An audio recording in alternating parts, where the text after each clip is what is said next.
Doamne Dumnezeul meu, în numele Fiului Tău Hristos, eu mă rog cerând ajutorul Tău.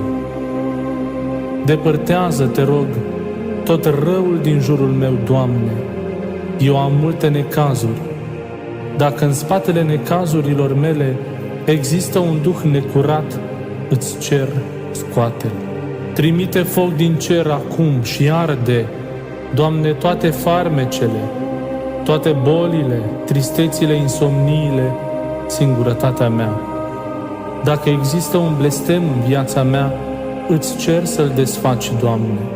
Atinge-mă acum cu puterea Ta și sfințește trupul meu, ca începând de acum niciun duh rău, farmece, boli, blesteme și alte necazuri sau lucruri rele să nu aibă voie în viața mea.